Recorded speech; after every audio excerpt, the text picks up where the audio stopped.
14:5.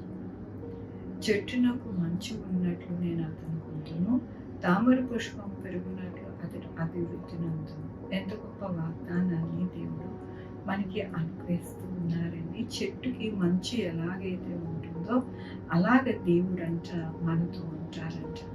ఉండి మనకి ఏం చేస్తారు అంటే తామర పుష్పము పెరుగునట్లు అతడు అభివృద్ధి నందును అంటుంది. అవునండి, తామర పుష్పం చూసినప్పుడు మనకి ఎంతో సంతోషం కలుగుతుంది. అలాగే దేవుని యొక్క కృప చేత ఆయనే ఆయన వాక్యము నీరును మనకి అందించి ఆయన మనము చక్కగా అభివృద్ధి పొందడానికి, చక్కటిగా ఉండడానికి దేవుడు మనకి సహాయం చేస్తారంట. దేవుని యొక్క వాక్యంలోని అతడు కొమ్మలు విశాలముగా పెరుగును, ఒలివల చెట్టునకు కలిగినంత సౌందర్యము అతనికి కలుగును, లెబనానుకున్నంత సువాసన అతనికి ఉండును. ఎంత గొప్ప వాక్యాన్ని దేవుడు అనుగ్రహిస్తూ ఉన్నారంటే ఎలా ఉంటారు అంటే విశాలముగా పెరుగుతారంట, సౌందర్యముగా ఉంటారంట. దేవుడు ఒలివల చెట్టుకి మనల్ని పోల్చారండి. ఎంత గొప్ప ధన్యత దేవుడు మనకి అనుగ్రహించారు.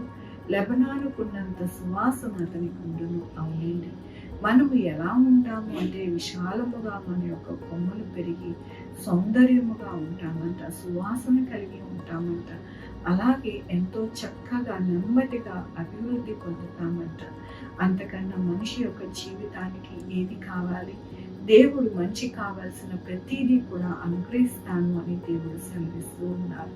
సువాసన అనగా మన యొక్క జీవితాలు చూచినప్పుడు అనేక మందికి దేవుడి యొక్క కృప ఎలాంటిది అని వారు దేవుణ్ణి కృతజ్ఞత చెల్లిస్తారు. మన యొక్క కొమ్మలు విశాలం అవ్వడం అంటే మన బిడ్డలు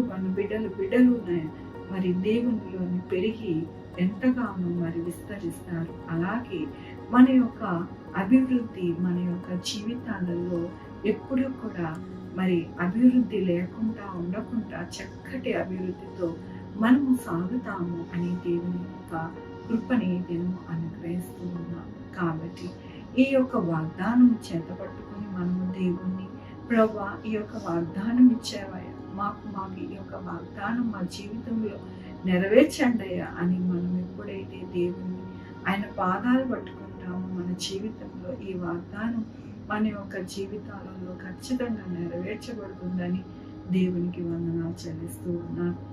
ఈ దినం నా పుట్టినరోజు, పెళ్లి రోజు, అనేక శుభదినాలు చేసుకుంటున్న వారందరికీ కూడా నిండారిగా శుభాకాంక్షలు తెలియజేస్తూ ఉన్నానండి.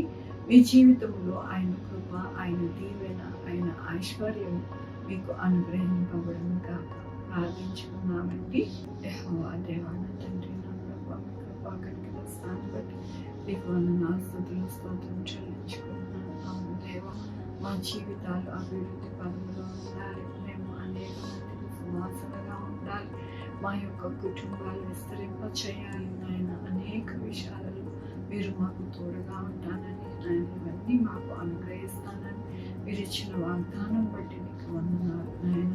తండ్రి, నేను పుట్టినరోజు, పెళ్లి రోజు, అనేక శుభదినాలు చేసుకున్న వారందరినీ దీవించండి, ఆశీర్వదించండి నాయన. అలాగే మా కొరకు ప్రార్థించమన్న వారి యొక్క బిడ్డల భవిష్యత్తు, వారి ఆరోగ్యము, వారి చేయ పనులు, అలాగే వారి వ్యాపారము అన్నిటిని దీవించండి, ఆశీర్వదించండి. Sugar, BP, thyroid, heart problem, kidney problem, AIDS, cancer, నరపాలంటే పరాసిస్, గ్యాస్ట్రిక్, ప్రతి విధమైన అనారోగ్యాన్ని తీసేసి స్వస్థపరిచేయబో నేనన్నారు నా ప్రభు. అలాగే నా తండ్రి, బిడ్డలేని వారి బిడ్డలు దయచేయండి, బిడ్డలకి సుఖమైన కాలం దయచేసి, తల్లి బిడ్డ క్షేమం సహాయం చేయండి ఆయన. నా తండ్రి, ఎవరైతే నన్ను ఇల్లు లేక బాధపడుతున్నారో వారికి ఇల్లు దయచేయండి, మంచిగా కొనుక్కోవడానికి ఆర్థిక పరిస్థితి సహాయం చేయండి. అలాగే నేను ప్రయాణాల్లో తోడే వీళ్ళకు బస్సెస్, ట్రైన్స్ ప్రయాణం చేస్తున్నట్టు సహాయం చేయండి. ఎవరికైతే ఆర్థిక పరిస్థితి ఇబ్బంది ఉందో వారందరికీ ఆర్థికంగా నేను ఎటువంటి ఇబ్బంది లేకుండా సహాయం చేయండి. నాకు నాయన, ఎవరైతే మీకు మాట్లాడుతూ ఉన్నారో మీరు ఆలోచించి వారికి ఉత్తరం ఇవ్వండి, మాట్లాడండి, వారికి మీరు తోడై ఉండండి. నా ప్రభావం ప్రతి ఒక్కరికి మీరు సహాయం చేసే దేవుడు, ఎవరిని విడిచిపెట్టే దేవుడు కాదు. ఆకాశంలో ప్రతి ఒక్కరిని చూస్తూ వారిని దీవించే దేవుడుగా మీరు ఉన్నందుకు మీకు వేలాది వందనాలు చెల్లించుకుంటున్నాం ప్రభు. మా రక్షణ యేసుక్రీస్తు పరిశుద్ధమైన నామమున అడిగి వేడుకొంచున్నాను తండ్రి. ఆమేన్. తండ్రి, కుమార పరిశుద్ధాత్మ సదాకాలం మనందరికీ తోడై ఉంటును గాక. ఆమేన్.